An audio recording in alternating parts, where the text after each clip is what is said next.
Welcome back to A Sacred Journey.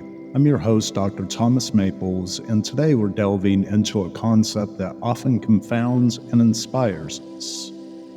That concept is abundance. We will be exploring what it truly means to live an abundant life, moving beyond the material world and into the realm of the spirit and finding purpose. In a verse from Matthew's Gospel, 13:12, Matthew writes, "To anyone who has, more will be given, and he will grow rich.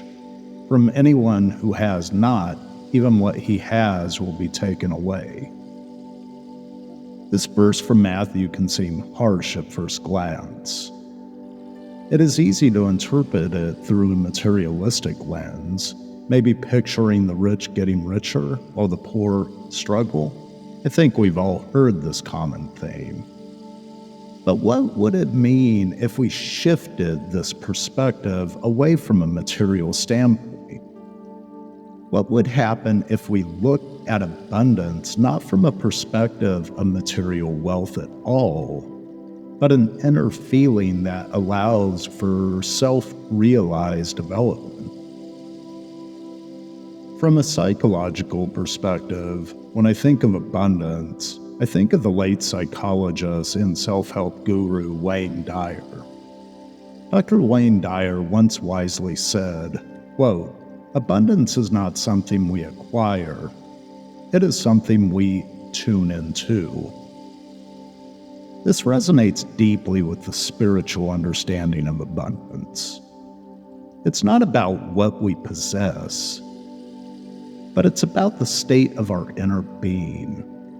When we align ourselves with divine values, let's say love, generosity, and faith, we cultivate an inner abundance that attracts blessings, both material and, I believe, spiritual.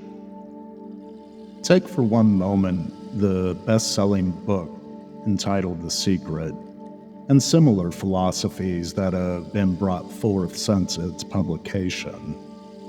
Many of these books often talk about the power of positive thinking and visualization, but I believe there may be a deeper layer. Can we use these principles to cultivate abundance of purpose and fulfillment, not just material possessions?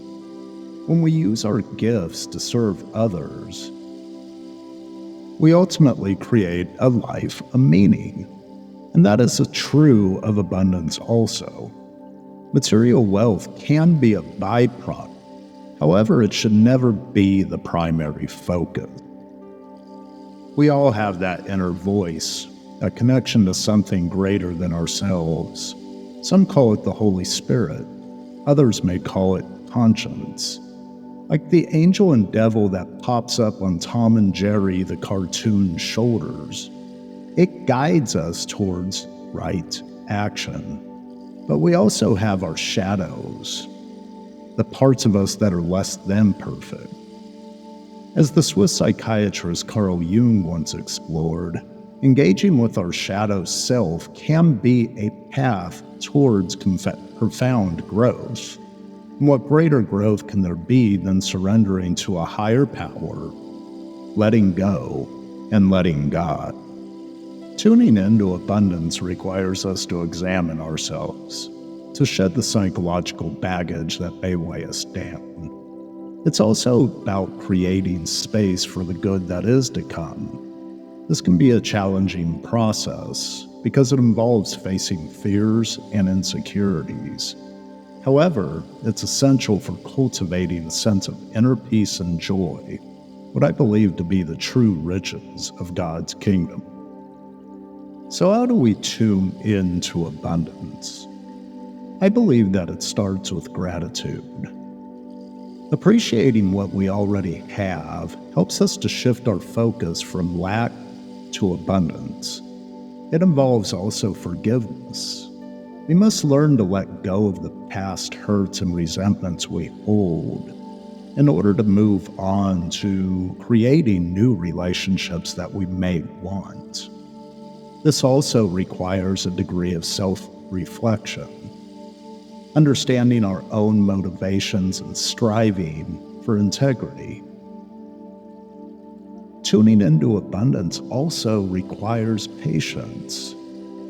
God's timing is often different from our own.